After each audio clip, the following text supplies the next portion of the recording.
Hi hello வணக்கம், welcome to திரை விமர்சனம்.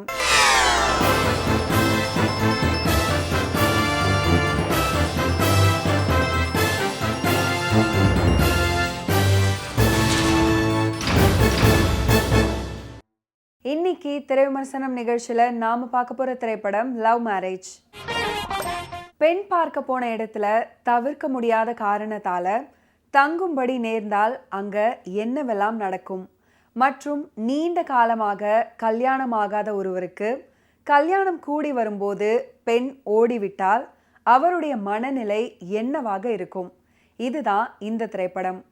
Assure Films Rise East production சார்பா டாக்டர் ஸ்வேதா ஸ்ரீநிதி சாகர் ப்ரொடியூஸ் பண்ணியிருக்கிற இந்த படத்தில் விக்ரம் பிரபு, சுஷ்மிதா பட், மீனாட்சி தினேஷ், அருள்தாஸ், ரமேஷ் திலக், முருகானந்தம், கஜராஜ், கோடங்கி வடிவேலு, வின்னர் ராமச்சந்திரன், நாசர் இவங்கெல்லாம் இந்த படத்தில் நடிச்சிருக்காங்க. சியான் ரோல்டன் மியூசிக் பண்ணியிருக்கிற இந்த படத்துக்கு மதன் கிறிஸ்டோஃபர் சினிமோட்டோகிராஃபி பண்ணியிருக்காரு. இந்த மூவியை டைரக்ட் பண்ணியிருக்காரு சண்முகப்பிரியன். தேனியில துணிக்கடை வச்சிருக்கிற கஜராஜோட மகன் ராமச்சந்திரன்ற விக்ரம் பிரபுவுக்கு 30 வயசை தாண்டியும் திருமணம் நடக்கல. ஒரு காலகட்டத்தில் இவர் பல பெண்களை நிராகரித்த நிலையில இப்போ இவரை பல பெண்கள் நிராகரிக்கிறாங்க. இவரோட ராசிக்கு பெண்ணே கிடைக்காது அப்படின்னு சொல்லப்படுற நிலையில இவருக்கு வேற ஊர்ல வேற ஜாதியில அம்பிகான்ற சுஷ்மிதா பட்டை தரகர் மூலம் பார்க்குறாங்க. அவங்களும் இவரை திருமணம் பண்ணிக்க சம்மதிக்கிறாங்க. இதன்படி பெண்ணோட வீட்டுக்கு பஸ்ல போறாங்க ராமோட குடும்பத்தினர். பெண்ணை பார்த்துட்டு கிளம்பும்போது பஸ் ரிப்பேர் ஆயிடுது. அது கிராமம் அப்படின்றதுனால ஆட்களை கூட்டிட்டு வந்து பஸ்ஸை ரிப்பேர் பண்ணுறாங்க. ஆனாலும் ரிப்பேர் பண்ண முடியல. இதனால 2 நாட்கள் பெண் பார்க்க வந்த வீட்டிலேயே தங்க வேண்டிய சூழல் ஏற்படுது. 2 நாட்கள் பெண் பார்க்க வந்த வீட்டிலேயே தங்க வேண்டிய சூழல் கஜராஜுடைய ஃபேமிலிக்கு ஏற்படுது. இந்த நிலையில கொரோனா லாக்டவுன் அறிவிக்கிறாங்க. இதனால காலவரையின்றி பெண் வீட்டிலேயே தங்க வேண்டிய சூழல் ராமோட குடும்பத்துக்கு ஏற்படுது. இந்த சந்தர்ப்பத்தை பயன்படுத்தி வீட்டிலேயே திருமணத்தை முன்கூட்டியே முடிச்சிடலாம் அப்படின்னு 2 குடும்பமும் யோசிச்சுட்டு இருக்காங்க. இந்த காலகட்டத்தில் ராம் அம்பிகாவோட பேசி பழகிறதுக்கு முயற்சி பண்ணுறாரு. ஆனால் அம்பிகாவோ விக்ரம் பிரபுவோட முகம் கூட பார்த்து பேசாமல் அவாய்ட் பண்ணிட்டே வராங்க. இந்த நிலையில் திடீர்னு ஒரு நாள் இரவோடு இரவாக சுஷ்மிதா வீட்டில இருந்து ஓட்டம் பிடிக்கிறாங்க.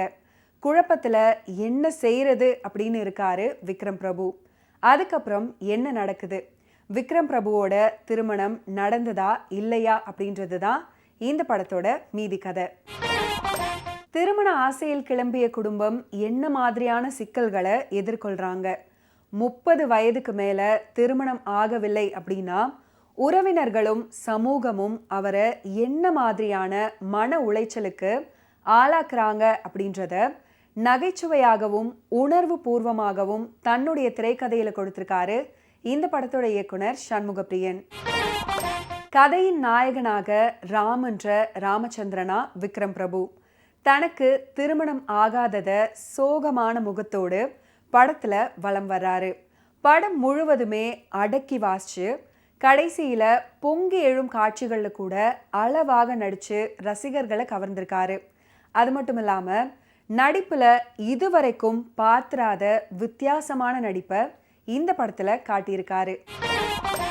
அம்பிகான்ற கேரக்டர்ல சுஷ்மிதா பட் மனதுக்குள் சோகத்தை வச்சுக்கிட்டு அதிகம் பேசாத மணப்பெண்ணோட இயல்ப உடல் மொழியின் மூலம் அழகா அளவா கொடுத்த கேரக்டருக்கு குறைவில்லாமல் நடிச்சிருக்காங்க.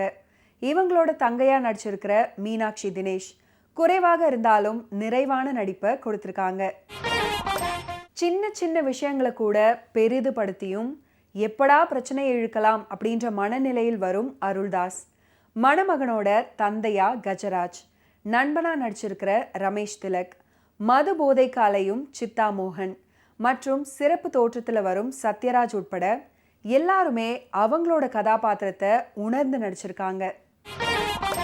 இசையமைப்பாளர் சான் ரோல்டனின் பின்னணி இசை மற்றும் மோகன்ராஜன் சான் ரோல்டன் இவங்களோட லிரிக்ஸ் கதையோட தன்மையை பார்வையாளர்களுக்குள்ள கடத்த பேருதவியா இருக்கு. Editor Bharath Vikraman, art director Murali, நடன இயக்குனர் லீலாவதி குமார், ஸ்டன் டைரக்டர் தினேஷ் காசி உட்பட தொழில்நுட்ப கலைஞர்களோட பணி படத்தின் நிறைவு.